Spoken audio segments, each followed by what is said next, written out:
This is a story about the moment a life, balanced on the knife's edge of oblivion, is tipped not into the abyss, but into an unexpected, earth-shaking salvation.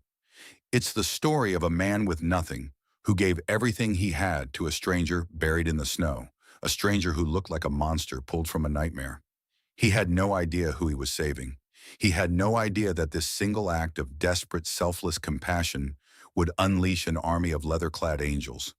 An army that would not just save his life in return, but utterly remake it, proving once and for all that the truest measure of a man is not what he owns, but what he is willing to give away.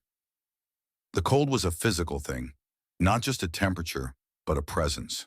It had teeth that bit into the frayed fabric of Ezra's coat, claws that raked across his exposed skin, and a weight that settled deep in his bones, a constant, crushing reminder of his own fragility. Tonight it was worse. The wind, a shrieking banshee, hurled pellets of ice and snow sideways through the canyons of downtown. It was a living predator, hunting for any scrap of warmth to devour. Ezra huddled in his sanctuary, a shallow alcove behind a restaurant's dumpster. It wasn't much. The brick walls offered a meager shield from the worst of the wind, and the lingering heat from the kitchen's exhaust vent provided a ghost of warmth, a memory of comfort more than the thing itself. He pulled the thin, threadbare blanket tighter around his shoulders. It was a pathetic defense against the Arctic assault, more a talisman than a tool. Its faded floral pattern was a mocking echo of a life he barely remembered. A life with a soft bed and a wife who smelled of lavender and sunshine. A life before the diagnosis that had sounded like a death sentence, before the medical bills that had arrived like a biblical plague of locusts, devouring their savings, their home, their future. Before he had held her hand as she faded, promising he would be okay, a lie that had tasted like ash in his mouth. Before the foreclosure notices, the eviction, the slow, humiliating slide into this non-existence. He was a ghost haunting the edges of a world that had discarded him. People looked through him, their eyes sliding past as if he were just another piece of urban decay, a smudge on the city's grimy window. The snow was accumulating fast, a pristine white shroud being laid over the filth of the alley. It was beautiful in a cruel, indifferent way. It blanketed everything, softening the hard edges of the dumpsters and the discarded crates, turning the alley into a deceptively peaceful landscape. But Ezra knew its treachery. The beauty was a mask for a killer.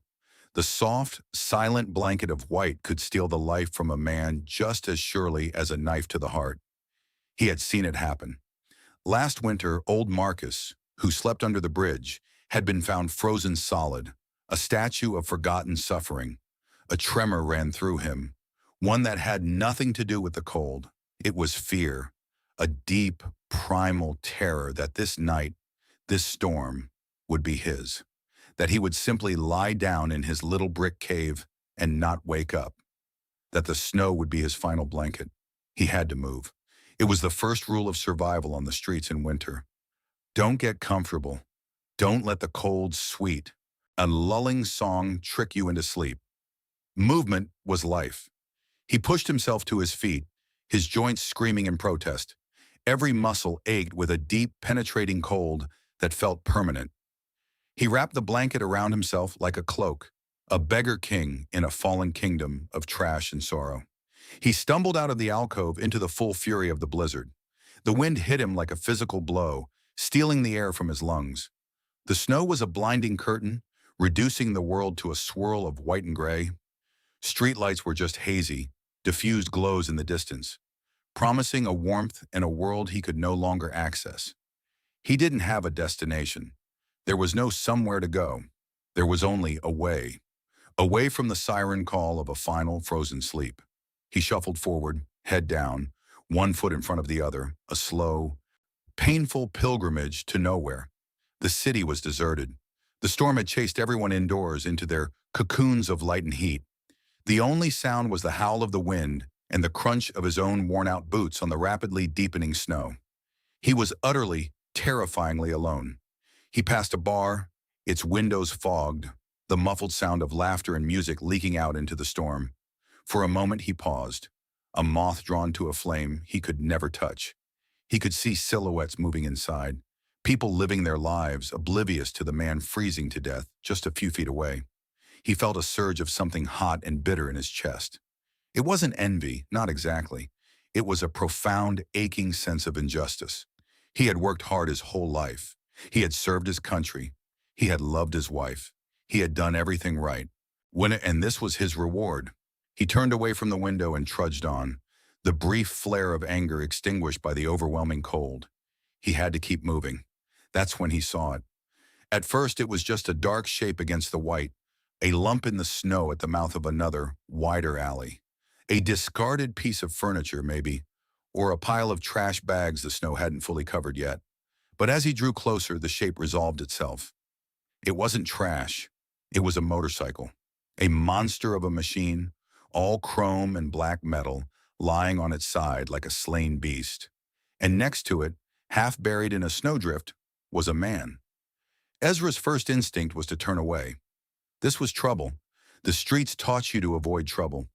Trouble got you hurt. Trouble got you killed. A man down in an alley, a wrecked bike. It smelled of violence, of danger. His survival instincts, honed by 2 years of homelessness, screamed at him to walk away, disappear, forget he saw anything. He took a step back, ready to melt back into the storm, but he hesitated. He looked back at the still form. The man wasn't moving, at all. The snow was piling up on him, covering him, erasing him from the world, just like it had covered Marcus. Ezra's heart, a small, cold knot in his chest, gave a painful thud. He couldn't. He just couldn't walk away. He couldn't leave another soul to be swallowed by the cold.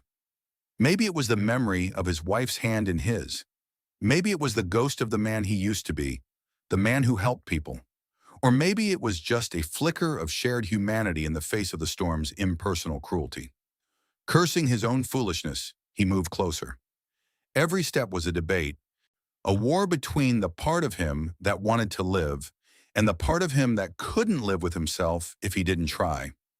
He reached the man and knelt, the snow seeping instantly through the knees of his thin trousers. The man was huge, a mountain of a man, clad head to toe in thick black leather. A heavy helmet, also black, obscured his face.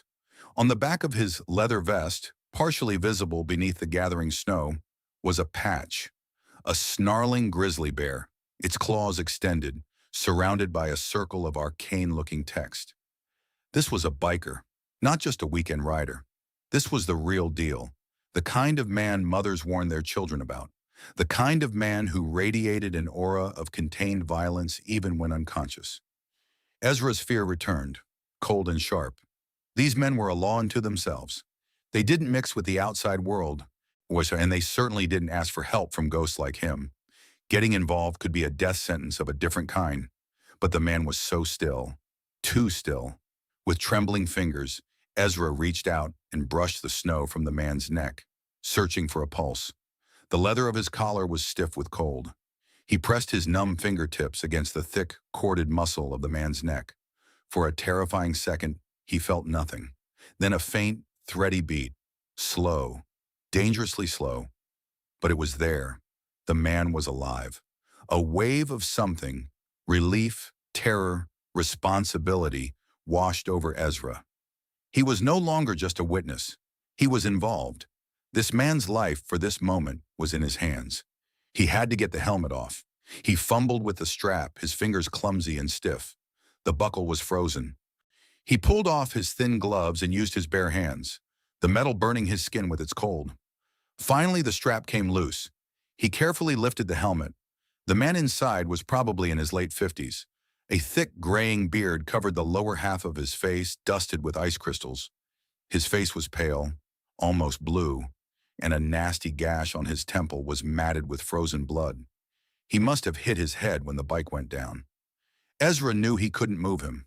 The man was far too big, and Ezra had no strength to spare. Calling for help was impossible. He had no phone, and in this blizzard, his shouts would be swallowed by the wind. He was trapped. They both were. He looked at the man's pale face, at the faint puff of condensation that appeared at his lips with each shallow breath. He looked at the relentlessly falling snow. He thought of Marcus frozen under the bridge. No, not this time. A desperate, insane plan formed in his mind. It was all he had. He took his own blanket, his only shield against the world, and unfolded it. It seemed so small, so inadequate against the sheer size of the biker. He did his best to tuck it around the man's torso, trying to create a barrier against the snow and wind. It wasn't enough. He knew it wasn't enough. The man's own body heat was fading. He was losing the fight. Ezra did the only other thing he could think of. He lay down in the snow beside the giant, pressing his own thin, shivering body against the man's back.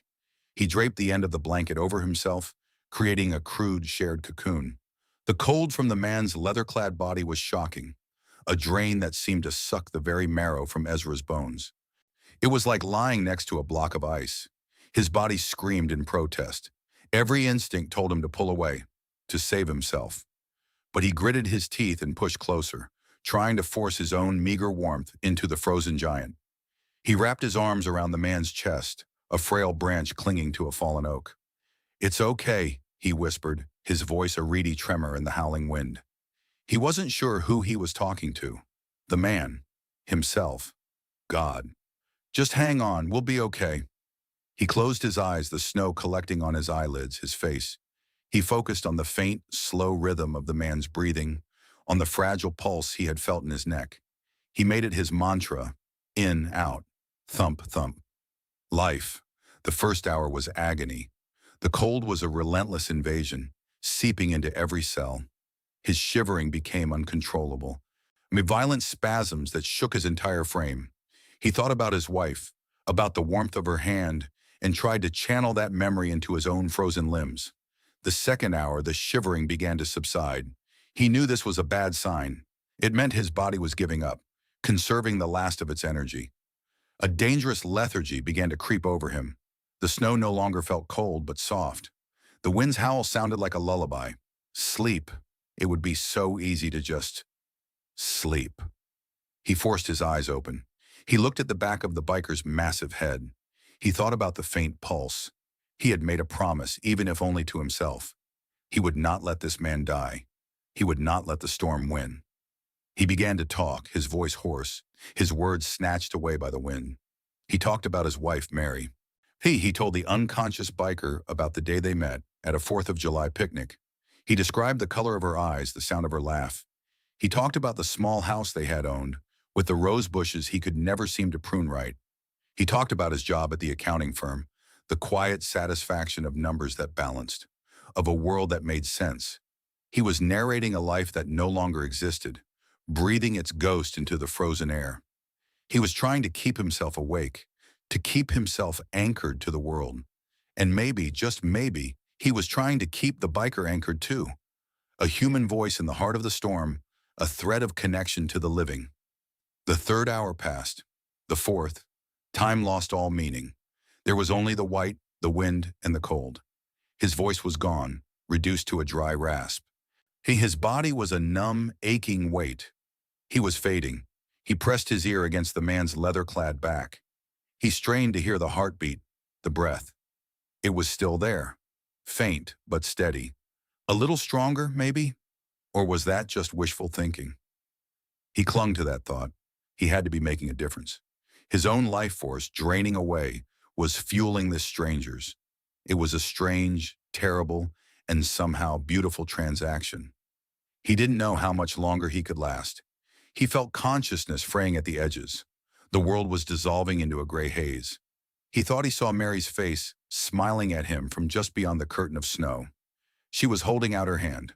"Just a little longer, my love," he murmured, his lips cracked and frozen. Just a little longer. He had kept the man warm for 6 hours. 6 lifetimes in the heart of the blizzard. He had given everything. He had nothing left. And as he felt himself finally slipping into the cold, quiet dark, a deep, guttural groan rumbled through the chest of the man beside him. The giant was waking up. Bear came back to the world in stages. First there was pain, a dull, throbbing hammer inside his skull. Then there was cold, a deep, penetrating cold that felt like it had crystallized his blood. But beneath the cold, there was something else. A faint, persistent warmth. It was concentrated along his back, a small patch of heat in a universe of ice. It felt alive. He tried to open his eyes, but his eyelids were heavy, crusted with ice. He managed a slit. The world was a blur of swirling white. He was on the ground, snow. He was lying in the snow. His mind, sluggish and thick, he began to piece things together. The ride, the storm worsening. A patch of black ice on the turn into the alley he sometimes used as a shortcut. The sickening lurch as the bike's rear wheel lost traction. The world tilting sideways. A flash of impact. Then, nothing. He'd crashed. He'd hit his head. He was lying in a blizzard. This was bad. This was how you die. But he wasn't dead, and he wasn't entirely frozen. That warmth. What was it? He tried to move, but his limbs were heavy, unresponsive logs. A groan escaped his lips, a sound torn from deep in his chest. And then he felt it. A tremor. The source of the warmth against his back trembled, and a faint, reedy sound reached his ears, almost lost in the wind. "Okay, hang on." A voice, a person. Slowly, painfully, Bear twisted his head. The effort sent a spike of agony through his skull, but he ignored it. He had to see. Huddled against him, wrapped in the tattered remains of a floral blanket, was a man, a small, frail man, his face gaunt and gray, his lips blue. His eyes were closed, and a dusting of snow covered him like a funeral shroud. He was shivering, but the shivers were weak, fading. Bear stared, his concussed mind struggling to process the image. This man, this ghost of a man, was pressed against him, his thin arms wrapped around Bear's massive chest. He was the source of the warmth. He was using his own body to shield Bear from the cold. The sheer, insane, selfless reality of it hit Bear with more force than the pavement had. This stranger, who had nothing, who was clearly on the verge of freezing to death himself, was trying to save him. When a feeling Bear hadn't experienced in decades washed over him. It wasn't just gratitude, it was awe, a profound, humbling awe. He, Bear, president of the Iron Grizzlies MC, a man who had faced down rival clubs, hardened criminals, and the DEA, had been laid low by a patch of ice, and his life was being saved by a homeless man with a flowery blanket. He had to do something. The man was fading. Fast. "Hey," Bear rasped, his own voice a stranger's croak. "Hey, stay with me." The man's eyelids fluttered, but didn't open. Rage surged through Bear, not at the man, but at the storm, at his own weakness, at a world that would allow a man like this to be in this position. The rage was a fire, melting the ice in his veins, flooding his limbs with adrenaline. He had to get his phone. It was in the inside pocket of his vest. He forced his arm to move, the muscles screaming, the leather stiff as iron. He fumbled inside his vest, his fingers numb and clumsy. He felt the cold, hard shape of the phone. He pulled it out. The screen was dark, dead. The cold had killed it. Panic, cold and sharp, pierced through the fog in his brain. No, he refused. He would not let this man die. Not after this. He remembered the spare battery pack, the one his VP preacher always nagged him to carry. It was in his saddlebag. If the bike hadn't been too badly damaged. With a roar of effort that was half pain and half fury, Bear pushed himself up. The world spun violently, but he locked his arms, forcing himself to his knees. The small man, deprived of his anchor, slumped sideways into the snow with a soft sigh. "No," Bear growled. "I got you. I promise." He crawled the few feet to his fallen bike. The saddlebag was scraped but intact. He tore it open, his frozen fingers clumsy on the buckles. Inside, bless Preacher's nagging soul, was the battery pack and a cable. He plugged it into the phone. An eternity passed. Then the screen flickered to life. His hands were shaking so badly he could barely hit the screen. He pulled up his favorites. One name, one button. Preacher. The phone rang once, twice. "Bear? Where the hell are you? This storm's a monster." "Allie," Bear grunted, his voice raw. "Behind the gilded steer. I'm down. Bike's down." There was a moment of stunned silence on the other end. Then Preacher's voice, sharp, all business. You hurt? Yeah, but that's not... There's a man here. He saved me. He's freezing to death. I mean it, Preacher. He's dying. Bear's voice cracked, a sound none of his men had ever heard. You get everyone. Everyone. And you get here now. Bring blankets, hot coffee, Doc, everything. And Preacher, yeah, boss. Hurry. He hung up. He crawled back to the man, who lay terrifyingly still in the snow. Bear stripped off his own massive leather vest, the one with the club's sacred patch, and laid it over the man's frail body. It was a gesture of profound significance, a transfer of identity, of protection. Then he did what the man had done for him. He lay down beside him, pulling him close, wrapping his own huge arms around him, trying to give back the warmth that had been so freely given. Hang on, he murmured into the man's snow-caked hair. I'm saying you hang on. Help is coming. My family's coming. He held the stranger, the savior, when and waited for the rumble of the thunder he had summoned. It did not take long. First it was a distant, low growl, almost indistinguishable from the wind. Then it grew, deepening into a thrumming that vibrated through the frozen ground, a seismic event building in the heart of the storm. The growl became a roar, a righteous, earth-shaking roar of 100 V-twin engines, a sound that tore through the blizzard's howl and announced the arrival of a force of nature. Then came the lights. A single, brilliant headlight cut through the swirling snow at the mouth of the alley. It was followed by another and another and another, until the entire street was a river of piercing white light, a flood of chrome and steel that banished the shadows and turned the blizzard-choked alley into a stage. They poured into the alley. It was a sea of leather and denim. Over 100 bikers, their faces hard, their eyes grim, dismounting with a discipline that was almost military. They moved with a silent, urgent purpose, a pack of wolves descending to protect their own. At their head was Preacher, a tall, lean man with a face that looked like it was carved from granite. He saw Bear on the ground, holding the small, still form, and his pace quickened. "Doc!" he yelled, his voice cutting through the engine noise. A man with a medical bag slung over his shoulder pushed through the crowd. He knelt beside Bear, his movements quick and professional. "Boss, you need to let me see to you," Doc said, his eyes scanning the gash on Bear's head. "No," Bear growled, his grip on Ezra not loosening. "Him. First." He looked up at the circle of grim faces surrounding him. "Oh, at the loyal legion," he commanded. "This man," he said, his voice thick with an emotion they had never heard from him, "saved my life. He laid in the snow with me for hours. He gave me his own warmth. He's the reason I'm not a block of ice right now."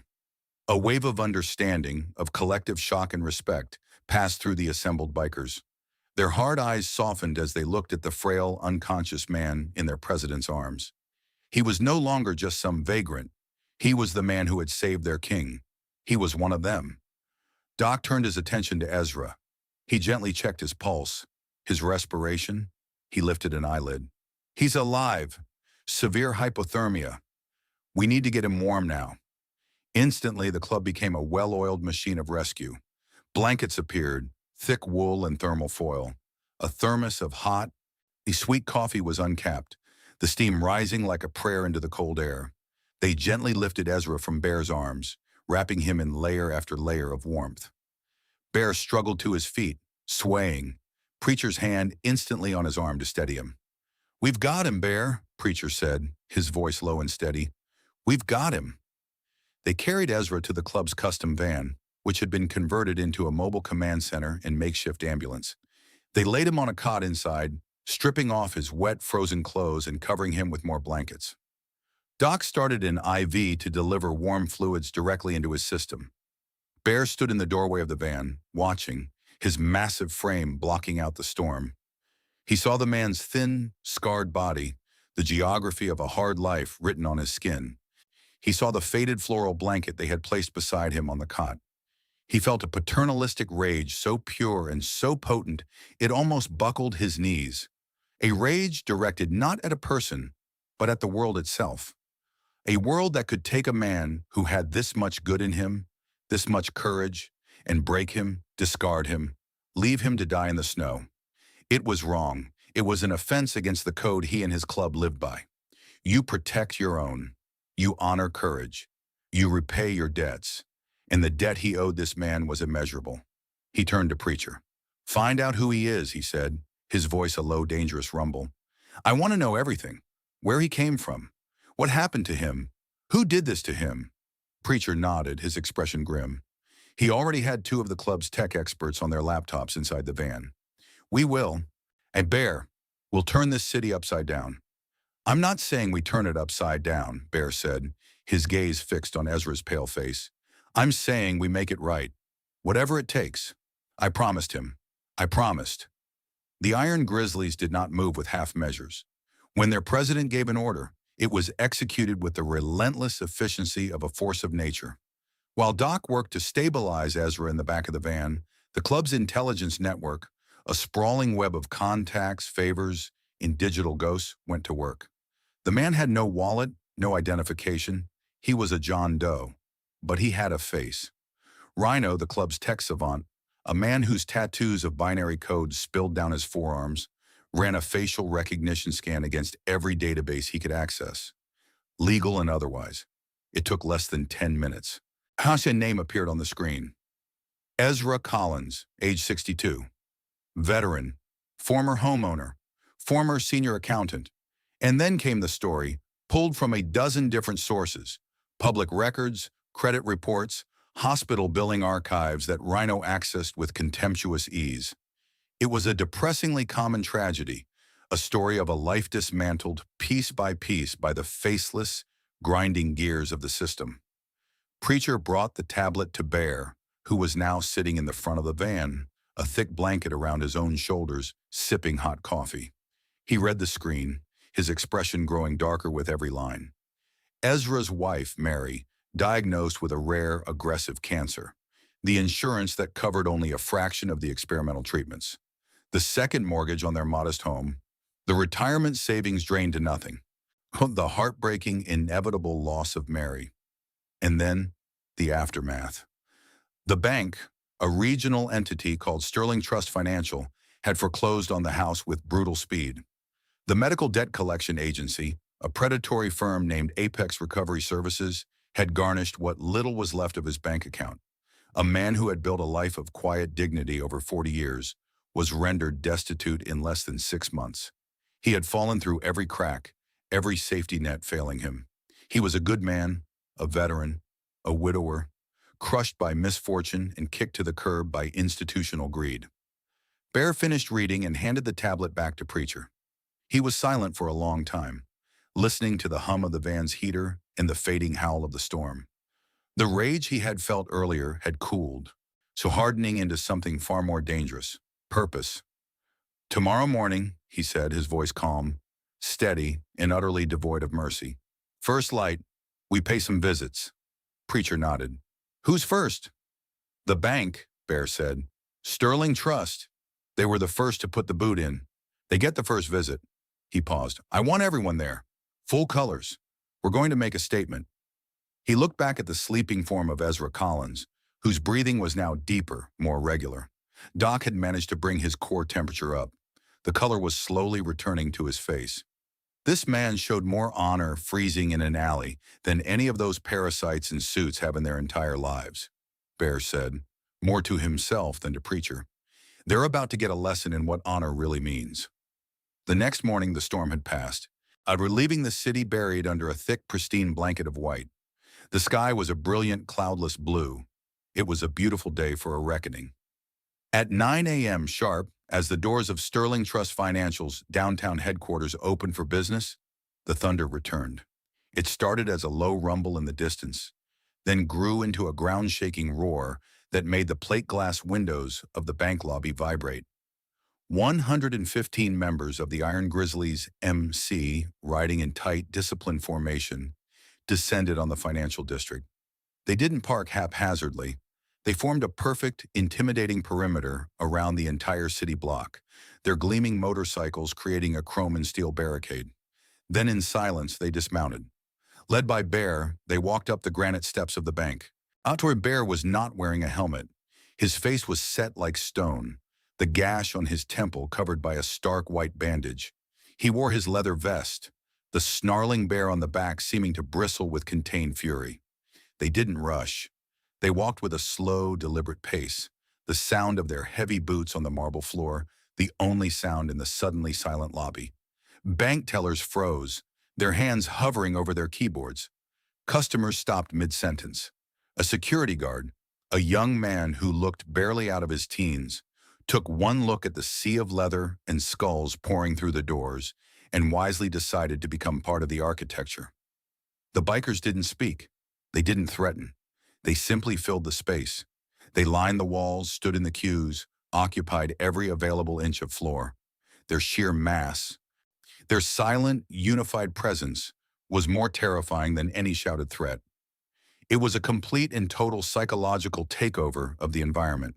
The lobby's manager, a man named Henderson in a suit that cost more than Ezra's old car, came scurrying out of his office, his face pale, a forced, twitching smile on his lips. "Gentlemen, can I help you? Are you here to open some kind of group account?" he stammered, his eyes darting around at the silent giants who now owned his lobby. Bear didn't look at him. He walked past him directly to the frosted glass door of the bank's president, a Mr. Abernathy. Preacher and two of the largest grizzlies, men known only as Crusher and Tiny, fell in behind him. The rest of the club remained in the lobby, a silent, watchful army. Bear didn't knock. He opened the door and walked in. Abernathy, a portly man with thinning hair and a gold watch, looked up from his desk, his expression a mixture of shock and indignation. "Excuse me, you can't just barge in here. Who do you think you are?" Bear walked to the man's expansive mahogany desk and placed both of his hands flat on its polished surface. He leaned forward, his shadow falling over Abernathy. He was not shouting. His voice was a low conversational rumble. "I think I'm the man who's going to ruin your day," Bear said calmly. "I'm here to talk to you about Ezra Collins." Abernathy blinked. "Who? I don't know anyone by that name. Now I'm going to have to ask you to leave before I call the police." "You can call them," Bear said with a dismissive wave of his hand. "They'll be a while. The street's a little congested." He leaned closer. "Ezra Collins, counter account number 734-5B. You foreclosed on his house on Maple Street 8 months ago. His wife had just died. You threw a 62-year-old veteran, a widower, onto the street over a debt incurred saving his wife's life." Recognition and then fear dawned in Abernathy's eyes. That's a private business matter. I can't discuss a client's account." "He's not your client anymore," Bear interrupted, his voice dropping another octave. "He's my family now, and my family has a problem with how you do business." He straightened up and turned to Preacher, who was holding the tablet. "Preacher, what did Rhino find out about Mr. Abernathy's extracurricular finances? The offshore accounts? The creative real estate ventures funded by restructured loans from this very bank?"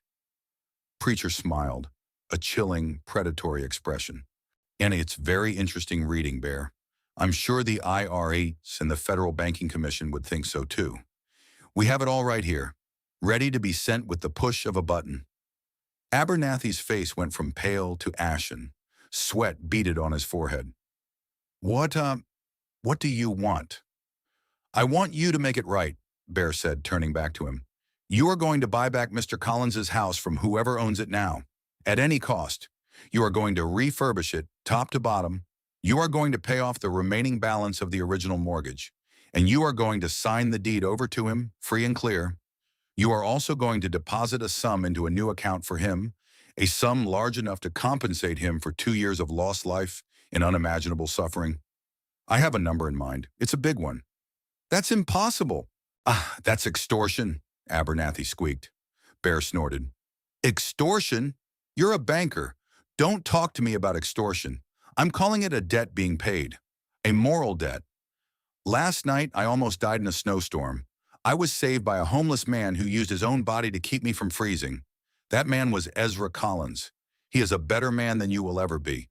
He is a hero, and you are a parasite who feeds on misery." He leaned in again, his voice now a whisper that was more menacing than any shout. "You have 2 hours to draw up the paperwork. My man here," he gestured to Preacher, "who has a law degree, by the way, will review it. If it is not done, if it is not perfect, then the only thing you will own by this afternoon is a federal indictment. Do you understand me?" Abernathy, trembling, could only nod, his eyes wide with terror. "Good," Yup, Bear said. He turned and walked out of the office without a backward glance. The lobby was still silent, a wax museum of terrified bankers. Bear walked to the center of the room. "Our business here is concluded," he announced to his men. "Let's go." As one, the 100 bikers turned and walked out of the bank, their boots echoing on the marble. They mounted their bikes and, with a final defiant roar of their engines, they rode away, leaving behind a shattered silence in a terrified banker who was about to have the most expensive day of his life. Their next stop was the office of Apex Recovery Services. It was a grimy, low-rent affair in a strip mall, a fitting home for a company that profited from pain. This time, there was no subtlety. They didn't go inside. The entire club simply parked their bikes in the building's parking lot, blocking every entrance and exit. Then they just sat there polishing chrome, smoking, talking quietly amongst themselves. 100 silent sentinels of leather-clad judgment. Within 20 minutes, a nervous, sweating man in a cheap suit came out. The owner. He approached Preacher, who was leaning against his bike, looking bored. "Is there a problem, gentlemen?" the man asked, trying to sound authoritative and failing miserably. Preacher didn't even look at him. He just held up the tablet, displaying a single line of text. Ezra Collins. All debts forgiven. Account closed. Confirmation in writing. The man looked at the tablet, then at the 100 bikers staring at him. He looked at the phone number for the local news station that was displayed below the text. He was a predator, but he wasn't stupid. He knew when the prey had suddenly grown teeth, claws, and 100 angry friends. "Give me 5 minutes," he said, and scurried back inside. 7 minutes later, he came back out with a signed, notarized letter confirming that all debts attributed to Ezra Collins had been cleared, and his account was closed with a zero balance. Preacher took the letter, folded it, and put it in his vest pocket. He gave a single, sharp nod. The bikers started their engines and rode away, leaving the owner of Apex Recovery Services standing alone and trembling in his parking lot. The problem was being systematically, ruthlessly, and bloodlessly solved. The faceless system that had crushed Ezra Collins was being given a face. 100 faces. And every one of them wore the grim, a determined expression of an iron grizzly. While the club was busy dismantling the architecture of Ezra's ruin, Ezra himself was sleeping. It was a deep, healing sleep in a warm, clean bed in the spare room of Doc's apartment above the clubhouse. For the first time in 2 years, he was safe. He was warm. He was not alone. He woke slowly, the afternoon sun slanting through the blinds. He blinked, confused. The ceiling was white and smooth, not the stained, water-damaged tiles of the shelter or the grime-covered brick of his alley. The sheets were soft, the air warm and smelling faintly of antiseptic and coffee. He sat up. He was wearing a clean, soft t-shirt and sweatpants, clothes that were not his own. His own filthy, frozen garments were gone. He looked at his hands. They were clean. The grime was gone from under his fingernails. Like someone had washed him, clothed him, cared for him. Memory came rushing back. The snow, the cold, the man, the giant biker, half buried and dying, the desperate, hopeless hours of trying to keep him warm, the feeling of his own life ebbing away. And then, a voice, a rumble, and then nothing. He must have been found, rescued, but by who? And what had happened to the biker? The door to the room opened, and the biker himself walked in. He was even bigger standing up, a mountain of a man. He was no longer wearing his leather vest, just a black t-shirt that stretched tight across his massive chest and shoulders. The gash on his temple was now a clean, stitched line. He was carrying a tray. Ezra flinched back against the headboard, his heart pounding. The fear was instinctual. This was a man who could break him in half without trying. The biker stopped, seeing the fear in Ezra's eyes. His own expression, which had been grim, softened. He looked sad. "Easy there," the biker said. his voice a low, gentle rumble, a startling contrast to his appearance. "I'm not going to hurt you.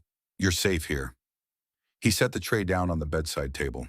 It held a bowl of thick beef stew, a glass of milk, and a piece of crusty bread. The smell made Ezra's stomach ache with a hunger so profound it was painful. "My name is Bear," the man said. You saved my life last night." Ezra stared at him, speechless. "I'm the one who should be afraid of you," Bear continued, a small, wry smile touching his lips. "You lay down in a blizzard and fought off death for a complete stranger for 6 hours. I've never seen anything like it." He pulled up a chair and sat down, a move that seemed to consciously make himself smaller, less threatening. "We found your name," he said gently. "Ezra. Is that right? Ezra Collins?" Ezra found his voice, a dry whisper. "Yes, how?" "We have our ways," Bear said simply. "We also found out what happened to you. The hospital, the bank, all of it." Ezra looked down at his hands, a wave of shame washing over him. For this powerful man to know the humiliating details of his failure, it was unbearable. I'm sorry you had to—" "Sorry?" Bear's voice was sharp, cutting him off. Ezra looked up, startled. The biker's eyes were blazing, but not with anger at him. It was a righteous fire. "Don't you ever be sorry. You have nothing to be sorry for. The people who did this to you, they're the ones who should be sorry. And I promise you, by the end of the day, they will be." He leaned forward, his elbows on his knees. "Ezra, what you did last night, my club, we have a code. We live by it. It's about loyalty, honor, courage. It's about protecting your brothers, no matter what. Last night, in that alley, you showed more honor and more courage than any man I've ever met. You treated me like a brother, and now you're under our protection. Your family." Tears welled in Ezra's eyes. It was too much. The warmth, the food, the kindness, the words. It was a dam breaking inside him, a torrent of grief and gratitude and disbelief. He hadn't been family to anyone since Mary died. He had been nothing. "Why?" Ezra whispered, the tears tracing clean paths down his weathered cheeks. "Why would you do all this for me?" Bear reached out, and his huge, calloused hand gently clasped Ezra's shoulder. The warmth of the touch was grounding, real. "Because you did it for me first," Bear said, his voice thick with emotion. "You were willing to trade your life for mine, and you didn't even know my name. That's not a debt you can repay with just a thank you. That's a debt you repay with a life. Your life is safe now, Ezra. I swear it on my club. I swear it on my own soul. The world broke you. We're going to put you back together." Ezra could only weep,